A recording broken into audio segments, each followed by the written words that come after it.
సాయంత్రం కళ్ళకు గంట. హాయ్ ఫ్రెండ్స్, నేను మీ ట్రూలీ కార్తిక్ని. ఈరోజు స్పెషల్ ఒక ఆనియన్ దోశ. ఇది మనం మదనపల్లి దగ్గర నిన్న మ్యారేజ్కి వచ్చాం కదండి. తర్వాత నేను లాస్ట్ టైం అనపకాయలది ఒక పంట మా అంకుల్ వాళ్ళ ఊరని చెప్పాను కదా. ఇప్పుడు ఈ 2-3 డేస్ ఇక్కడే ఉంటాను. ఈ ఊర్లో స్పెషల్ ఆనియన్ దోశ, మామూలు దోశ.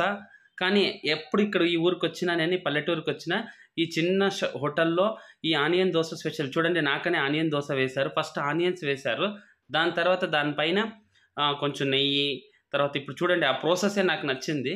తర్వాత ఒకే దోశ అయినా కూడా గట్టి చట్నీతో సూపర్ అండి. ఇలాంటి దోశ నేను సిటీలో కూడా మేము ఎన్నో చోట్ల వెళ్తాను, ఎక్కడెక్కడో టేస్ట్ చేస్తాను. కానీ ఈ టేస్ట్, ఈ ఒక్క కట్టెల పొయ్యిలో వేడి వేడి దోశతో పాటు గట్టి చట్నీ, ఆహా చెప్పేదే వద్దండి. మీరు ఎప్పుడన్నా పల్లెటూరులో వెళ్తారనుకుంటున్నాను. కానీ ఇటువంటి దోశ ఎక్కడన్నా మీ దగ్గర ఉంటే కామెంట్ చేయండి. ఖచ్చితంగా మేము కూడా మీ ఊరు వచ్చి దోశ టేస్ట్ చేస్తాం. ఎలా ఉందండి? మదనపల్లి మ్యారేజ్కి వచ్చాను. తర్వాత ఈ చిన్న హోటల్ మొత్తం చూపిస్తున్నాను మీకు. అలాగే ఎలాగో వీకెండ్ కాబట్టి 2 రోజులు ఇక్కడే హ్యాపీగా ఈ పల్లెటూరు వాతావరణాన్ని ఎంజాయ్ చేయాలని ఇక్కడ ఇప్పుడు నెక్స్ట్ ఈ మా పొలాల దగ్గర అంకుల్ వాళ్ళ పొలాల దగ్గర, అంకుల్ పొలాలు అని చెప్పాను కదండి. ఇప్పుడు ఈ దోశ తినేద్దాము.